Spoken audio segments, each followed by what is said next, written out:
제가 오늘 발표할 논문은 1월에 바이오 아카이브에 올라온 프리프린트 논문인데요. The Distribution of Highly Deleterious Variants Across Human Entity Group이라는 제목의 논문으로 인종 간의 그 패소제닉 베리언트가 얼마나 그 비율이 차이가 나는지 그런 문제에 대해 다룬 논문입니다. 우선 조금 백그라운드를 먼저 말씀을 드리면 기존의 유전체 연구는 대부분이 이제 유러피안을 중심으로 이루어져 왔습니다. 그래서 샘플이 유러피안 중심으로 수집이 되었기 때문에 예를 들어서 지워스 스터디를 통해서 컴플렉스 디지 예를 들면 당뇨나 비만 같은 걸 예측할 때 이 비유럽계 인구에선 질병 예측의 정확도가 굉장히 낮습니다. 이 원인으로는 유럽계 샘플과 비유럽계 샘플이 링키지 디스이퀄리브리엄 패턴의 차이가 있고 또 지와스에 사용하는 공통변이 콘베리언츠의 알리 프리퀀시 차이가 있기 때문에 이런 식으로 예측 정확도가 차이가 나는데요. 이걸 개선하기 위해서는 지노타입 임퓨테이션을 개선하거나 아니면 다양한 인종으로 샘플을 확대한다는 그런 방안이 있습니다. 이런 식으로 기존의 유전체 연구에서 유럽계 중심으로 이루어졌던 그런 스터디들에 대해서는 대부분이 이 예측, 질병을 치료하거나 원인을 찾는 게 아니라 질병을 예측하는 목적이었을 때 이 인종간 불균형 문제가 있었다라고 논의가 되어 왔습니다. 근데 그렇다면 질병 예측이 아니라 페네트런스가 매우 높은 변이를 찾는 경우에서는 인종간 불균형 문제가 실존할지 이 문제는 사실 아주 깊게 다뤄지진 않았는데요. 이렇게 페네트런스가 매우 높은 변이란 변이가 한 개만 생겨도 바로 표현형으로 연결되는 변이입니다. 이런 변이는 이제 당연히 희귀 변이일 테고 레어 베리언트는 베리언트 타입, 즉 이 변이가 로스 오브 펑션이냐 미센스 베리언트냐 시노니머스냐 이런 베리언트 타입이나 진단이로 콜랩싱되어 분석이 되곤 합니다. 또 이제 임상 진단을 위해서 가능한 모든 패소제닉 베리언트를 포괄적으로 식별하는 식별하는 것을 목표로 하고 있는데 즉 최대한 많은 패소제닉 베리언트를 찾아야 하는 것이죠. 이 경우에서는 비유럽계 샘플에서 더 높은 빈도로 존재하는 ancestry specific 베리언트를 놓칠 수 있다는 우려가 제기가 됩니다. 기존의 유전체 데이터가 유럽계 샘플이었으니까 유럽계에서는 알리 프리퀀시가 매우 낮거나 없는데 비유럽계 샘플에서는 좀 이렇게 높은 빈도로 나타나서 이런 변이가 패소제닉 베리언트일 가능성이 있지 않냐 이런 이야기인데요.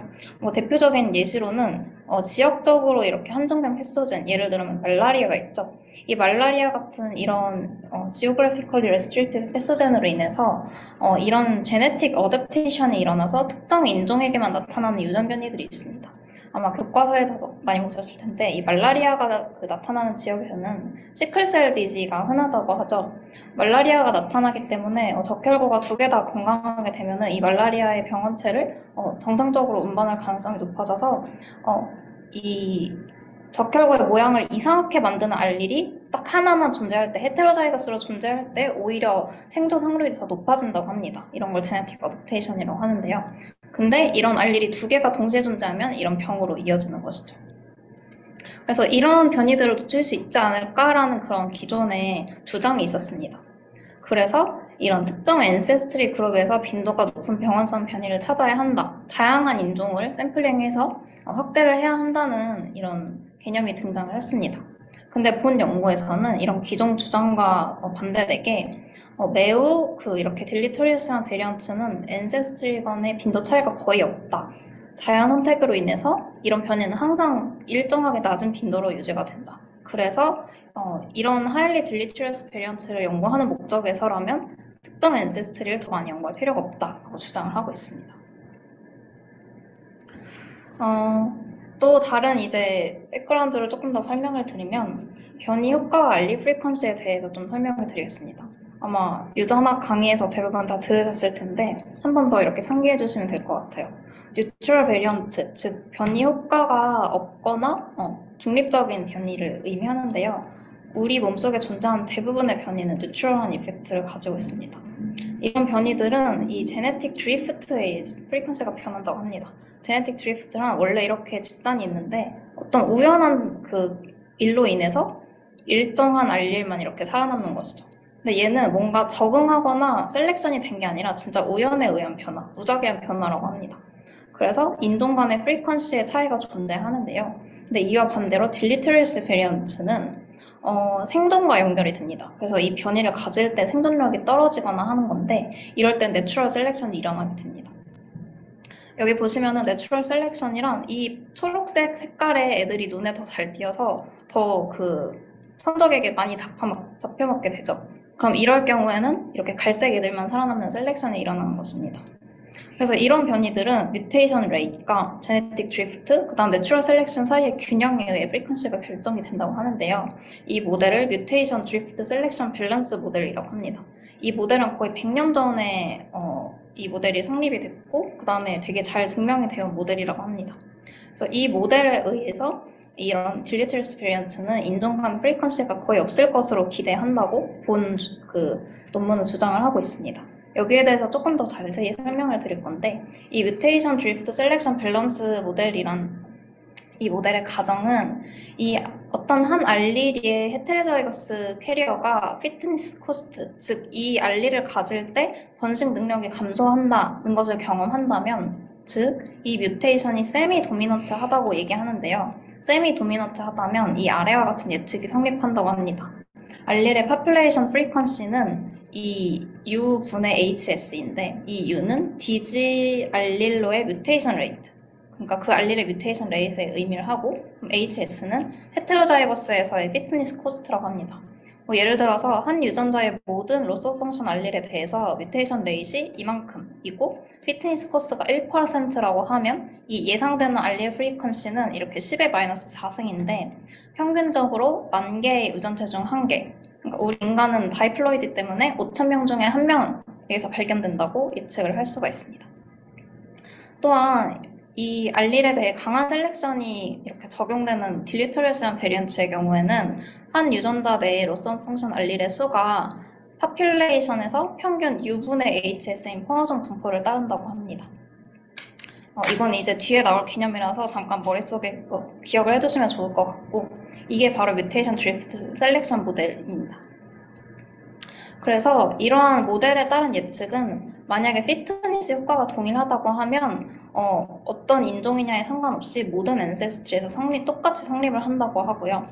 따라서 이 세미 도미넌트 뮤테이션의 경우 이런 하일리 패소제닉 알릴의 빈도가 인종 간에 큰 차이가 없을 거라고 기대된다고 합니다. 근데 이제 두 가지 예의가 존재하는데 하나는 호모자이거스일 상태에서만 피트니스 이펙트가 나타날 경우, 이 앞서 가정한 기대가 이런 경우는 성립을 하지 않고 제네틱 드리프트로 인해서 앤세스트리 그룹 간에 더 큰 빈도 차이가 나타날 수 있다고 합니다. 즉 헤테로자이거스 상태에서는 피트니스 코스트가 없기 때문에 셀렉션이 약해져서 드리프트의 영향이 더 커진다고 이해하시면 됩니다. 또 두 번째는 로컬 어댑테이션이 일어났을 경우, 아까 말씀드린 말라리아나 시클셀 디지 같은 그런 경우에서는 앤세스트리 그룹 간의 차이가 나타날 수 있다고 합니다. 근데 이 두 경우 모두 임상적으로나 유전적으로나 매우 드문 사례이기 때문에 일반적인 패소제닉 뮤테이션의 앤세스트리 분표를 설명하기보다는 예외로 간주된다고 합니다. 이런 백그라운드를 가지고 이 논문을 분석을 해봤는데 이 논문은 그 노마드라는 인구 공공 데이터베이스를 가지고 이 네 가지 인종에서 뮤테이션이 어느 정도 비율로 나타나는지 확인을 했습니다. 이 노마드 데이터는 인디비주얼 지노타입 데이터는 아니고 알리 프리퀀시를 좀 서머리 스탯으로 나타낸 데이터베이스라고 생각하시면 됩니다. 그래서 이렇게 논 피니시 유러피안, 사우스 에이시안, 아프리칸, 그 다음에 피니시 앤세스트리 이렇게 네 가지로 인종을 나눠서 각 인종에서의 뮤테이션의 비율을 확인을 하였고요. 그 다음에 확인할 때는 알리 프리퀀시가 1% 이하인 변이들에 대해서 하플로이드 지놈당 평균 알릴의 개수를 확인했습니다. 근데 여기서 더라이브드 알릴이라는 게 되게 좀 익숙하지 않으실 수도 있는데 보통 우리가 알릴을 얘기할 때 레퍼런스와 알터네이티브로 분류를 하잖아요. 근데 여기서의 레퍼런스는 이미 사람들이 잘 구축을 해놓은 HG38이나 19 같은 그런 그 레퍼런스 지놈 대비 알릴을 얘기를 하는 건데 근데 이 derived 알릴은 좀 다른 개념입니다. 얘는 ancestral 알릴에 비해 최근에 나타난 알릴을 의미합니다. 즉 인류의 공통 조상에서 기원한 알릴이 아닌 중간에 새롭게 나타난 알릴이라고 생각하시면 됩니다. 이미 엔세스트럴 알릴에 대한 그 추정이 이 천지놈 프로젝트를 통해서 다 추정이 되었고, 이를 기반으로 엔세스트럴 알릴이 아닌 알릴을 이 드라이브드 알릴이라고 분류를 했다고 합니다. 그렇게 해서 확인을 해봤을 때 이 각각의 베리언트 타입에 따라서 이 네 인종에서 이 드라이브드 알릴의 개수는 모두 차이가 없었다고 합니다. 여기서 보시면 시나니머스나 비나인 미센스 같은 이런 변이 효과가 중립적인 뉴트럴 베리언트의 경우에서 이 드라이브드 알릴의 개수는 인류 공통의 조상으로부터 분화되어 나온 시간을 반영합니다. 즉 셀렉션이 일어나지 않았기 때문에 단순히 시간이 지나면 지날수록 축적이 되는 거죠. 그래서 모든 인종에서 같게 나타난다고 합니다. 그 다음에 이렇게 probably damaging missense나 loss of function 같은 deleterious variant의 경우에는 아까 설명드렸던 mutation, selection, drift, balance 모델에 의해서 인종 간에 큰 차이가 없게 나타난다고 논문은 말하고 있습니다. 근데 이제 한 가지 좀 주의를 하면 좋을 게 인종 간 변이의 빈도 분포는 차이가 날 수 있습니다. 이게 무슨 뜻이냐면 여기서 본 거는 이 derived 알릴의 개수를 의미한 건데 근데 그 알릴이 이 인종에서는 뭐 30%의 비율로 나타날 수도 있고 다른 인종에서는 2%의 비율로 나타날 수도 있다는 것인데요. Out of Africa bottleneck, 즉 아프리카에서 시작한 인구들이 다양한 지역으로 퍼지면서 이 소수의 인종만 그 지역에 정착하면서 보틀넥 현상이 일어나게 되죠. 이 현상으로 인해서 이 논아프리카 엔세스트리 샘플은 아프리칸에 비해서 인구 집단 내 동일 알릴의 공유 정도가 높습니다. 즉 제네틱 다이버시티가 낮다는 건데요. 그렇기 때문에 아프리카는 논아프리칸에 비해 레어 알릴이 더 많이 관찰됩니다. 여기서 이렇게 살아남은 파란색, 노란색 말고 이 다른 빨간색, 초록색 이런 알릴들을 레어 알릴이라고 생각하면 이런 알릴이 훨씬 아프리칸에서 많기 때문에 아프리칸의 그 변이 빈도가 레어 알릴이 더 많이 관찰된다는 뜻입니다. 그 다음 두 번째로 이 논문에서는 그렇다면 그냥 이 인종 간 그 derived 알릴의 수를 비교를 하는 게 아니라 두 인종의 그 차이를 비교를 해보자라고 생각을 합니다. 그래서 이 로스 오브 펑션 같은 경우는 유전자의 기능을 아예 망가뜨리기 때문에 발생할 경우에 되게 리탈리티로 이어지거나 심각한 발달 장애를 유발할 수 있습니다. 즉 생존에 영향을 미치는 건데요. 이 논문에서는 피트니스 코스트가 5% 이상인 되게 그 highly constrained 진에 대해서 각 인종별로 이 로스 오브 펑션 derived 알릴의 개수를 비교를 하게 됩니다. 여기서 보면 아프리칸과 NFE를 비교를 했고 여기는 SAS와 NFE, 그 다음에 여기는 핀란드와 NFE 이렇게 각각 비교를 했던 건데 이 논문에서 대부분의 분석은 이 논 피니시 유로피안을 기준으로 대비해서 하는 분석을 하게 됩니다. 그래서 이렇게 두 인종끼리 분석을 했을 때 로스 오브 펑션 알릴 개수가 거의 차이가 없는 것으로 관측이 됐는데 이 피겨를 보시면 이 X축이 기대되는 로스 오브 펑션의 뮤테이션 레이시고 즉 이 유전자에서는 이만큼 개수의 로스 오브 펑션이 관찰될 것이라고 기대값을 이렇게 해놓은 거고 그 다음에 이 Y축을 보시면 이 밑으로 갈수록 논 피니시에서 더 이 10개만큼 알릴이 더 많이 관찰되고 위로 갈수록 아프리칸에서 10개만큼 더 많이 관찰된다. 이렇게 이해를 하시면 됩니다. 그렇게 해봤을 때 대부분의 유전자에서 두 인종 간 10개 이하의 차이가 나타납니다. 이 빨간색 선 안으로 다 들어오는 것을 볼 수가 있죠. 가끔 튀어나오는 애들은 좀 이 인종에서 특이적으로 엄청 더 많이 관찰되는 유전자이긴 한데 대부분의 유전자들은 이렇게 10개 선 안으로 다 들어온다고 합니다. 그 다음으로 이 아프리칸과 이 NFE 이 두 인종만 사용해서 좀 더 앞선 결과를 좀 심도 깊게 분석을 하였는데요. NFE와 아프리카를 비교를 했을 때 거의 모든 유전자에서 이 로스 오브 펑션 알릴의 개수 차이가 앞서 설명드린 그 뮤테이션 드리프트 셀렉션 밸런스 모델이 예측한 차이의 95% CI가 들어온다고 합니다.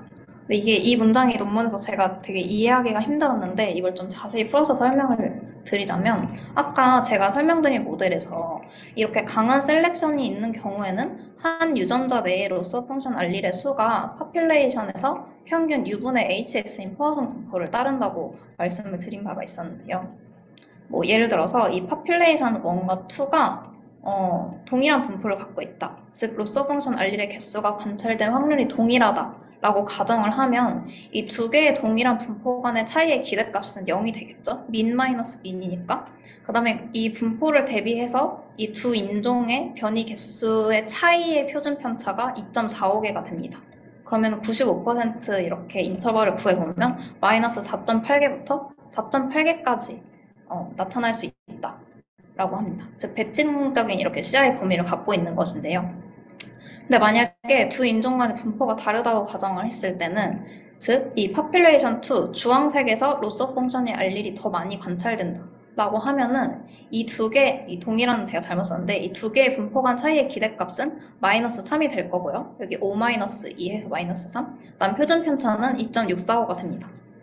그 다음에 이 차이의 이 95% 인터벌을 구하면 마이너스 8.19부터 2.19까지 비대칭적인 CI 범위를 갖게 됩니다. 근데 여기서 보시면 지금 이렇게 위로 뻗어 있는 것과 아래로 뻗어 있는 것 중에서 이 까만색 이렇게 점점점점 대시드 라인이 보이시죠? 이게 모델이 예측한 이 두 인종 간의 차이의 95%그 인터벌을 나타낸 건데 대칭적인 분포를 가지고 있는 것을 볼 수 있습니다. 즉, 이 모델은 두 파퓰레이션에서 로스 펑션 알릴에 관찰될 그 확률이 동일하다고 가정을 하고 이렇게 인터벌을 그린 것이라고 생각하면 됩니다. 그렇게 했을 때 이 거의 대부분의 유전자가 이 인터벌 안에 들어갔다고 합니다. 그렇다면 거의 대부분의 유전자에서 두 파퓰레이션이 로스 펑션 알릴이 관찰된 확률이 동일하다라는 것을 증명을 할 수 있는 결과라고 할 수 있습니다. 그 다음에 이 로스 펑션을 이렇게 strongly selected 진 말고 다른 weakly selected 진에서도 확인을 해보고 또 damaging missense에서도 확인을 해보고 synonymous에서도 확인을 해봤는데요. 이렇게 좀 패소제니시티가 낮아질수록 이 디퍼런스가 좀 더 커지는 것을 알 수 있습니다. 그래서 이 논문에서는 이 변이가 all deleterious 할수록 smaller difference, 인종 간의 차이가 적어진다라고 말을 하고 있습니다. 또한 이렇게 오토소멀 도미넌트한 유전자, 이 AR이 오토소멀 도미넌트 유전자 이렇게 바로 표시한 건데 오토소멀 도미넌트 유전자의 경우 두 인종 간 차이가 커지는 경향이 있다고 합니다. 여기 보시면 이렇게 차이가 큰 맨 끝부분에 AR 유전자가 좀 몰려있는 것을 확인을 하실 수 있죠. 이거 앞서 설명을 드렸던 대로 세미 도미넌트한 유전자보다 이 오토소멀 도미넌트 유전자가 셀렉션 프레셔가 약해져가지고 제네틱 드리프트에 더 많은 영향을 받고 각 인종 내의 빈도가 우연에 의해 결정이 돼서 차이가 커질 수 있다라는 주장입니다.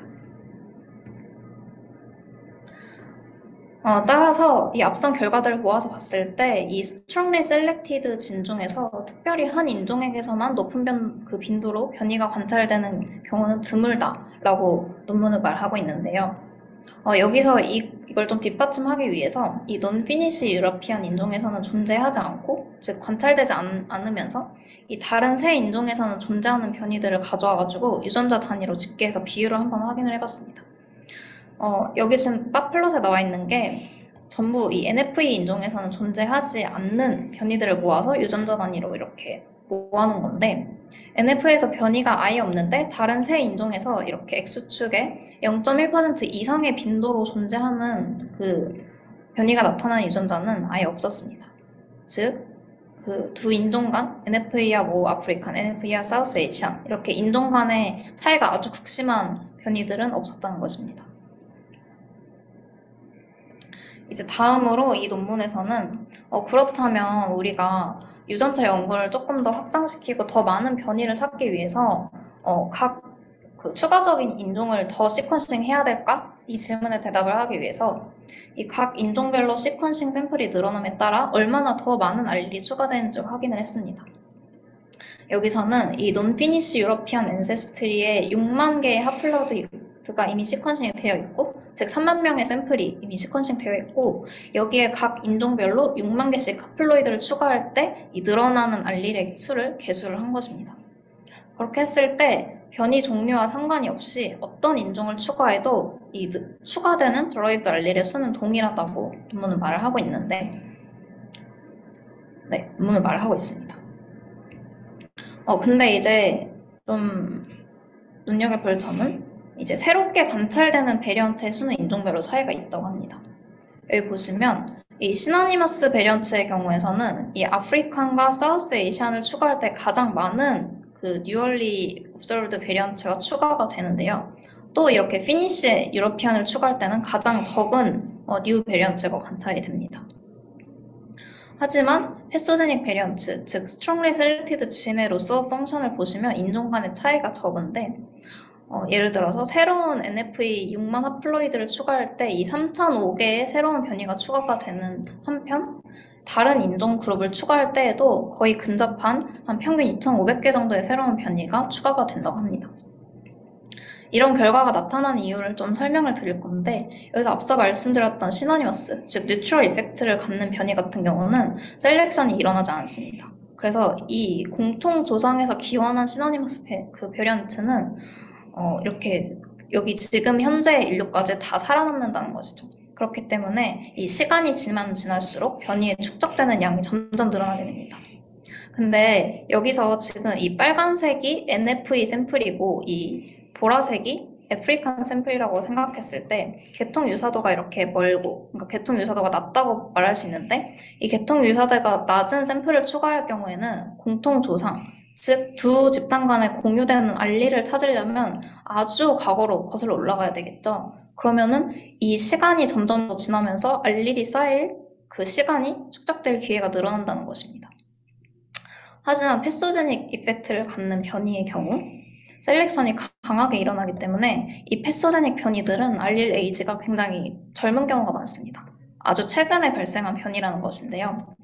그렇기 때문에 이 인종이 이렇게 분화할 때 가장 낮은 브랜치에서 새롭게 발생하는 변이이기 때문에 어떤 인종을 이렇게 추가하든 새롭게 관찰되는 변이의 수는 동일하다고 합니다. 즉 변이가 축적되지 않고 셀렉션이 일어나서 동일하다는 거죠.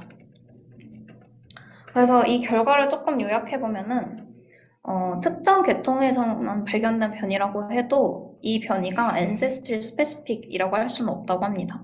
어떤 변이가 특정 계통에서만 발생이 되더라도 이는 그 변이가 특정 ancestry에서만 벡터적으로 존재하고 패소제닉하다라는 의미가 아닙니다.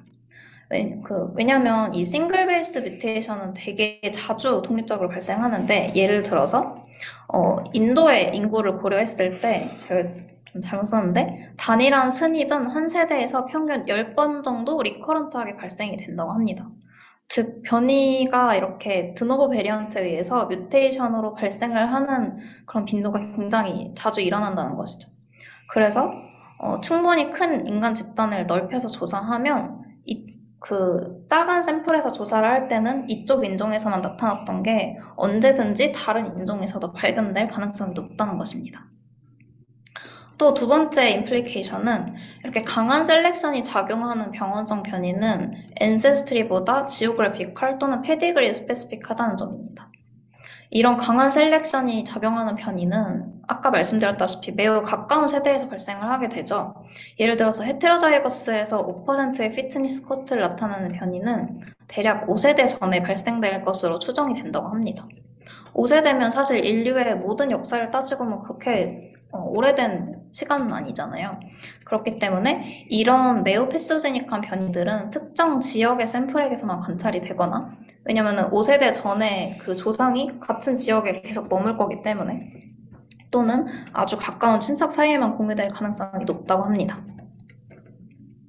그래서 이 ancestry 그룹핑은 큰 그림을 보는 데는 유용하지만 매우 희귀하고 패소제닉한 변이를 연구할 때는 부적절하다고 합니다. 인간뿐만 아니라 모든 생물에서 population structure는 되게 다양한 규모로 존재할 수 있는데 예를 들어서 인종이 존재할 수 있고 인종보다 더 작은 서브 포퓰레이션이 있을 수 있고 뭐 한국인 내에서도 이 사람이 뭐 서울에 사냐 제주도에 사냐에 따라 다를 수 있다는 건데요. 그래서 이 ancestry 그룹은 넓은 범위에서 유전자 패턴을 이해할 때는 유용할 수가 있습니다. 예를 들어서 앞서 말씀드렸다시피 컴플렉시티즈 연구에서 커먼 베리언트 역할을 분석할 때 이럴 때는 도움이 될 수 있지만 이렇게 희귀하고 매우 패소제닉한 그런 최근에 생겨난 변이 같은 경우에는 엔세스트리를 사용하는 것은 비효율적이라 합니다. 엔세스트리보다 더 작은 규모, 즉 특정 지역이나 페디그리 단위로 더 내려갔을 때야 스페시픽시티가 나타나기 때문인데요. 그렇기 때문에 이 유전체를 연구하는 사람들은 이 연구 목적에 따라서 엔세스트리 그룹을 사용할지 말지를 좀 신중하게 결정해야 한다고 합니다. 공통 변이를 연구할 때는 유용할 수 있지만 이런 희귀 변이 연구를 할 때는 개별 가족 수준에서 변이를 추적하는 게 더 적절할 수 있습니다.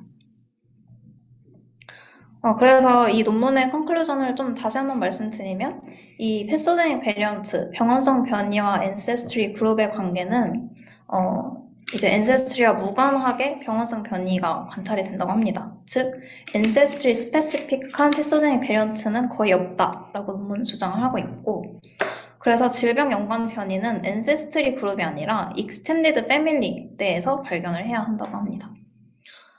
그래서 어떤 변이가 유러피안에서만 발견이 됐는데 다른 인종에서는 발견이 안 됐다. 근데 그 변이를 갖고 있는 사람들은 모두 어떤 특정 질병에 걸린다 하면은 그 변이가 유러피안 특이적 변이다라고 할 수 있지만 사실 그게 아니라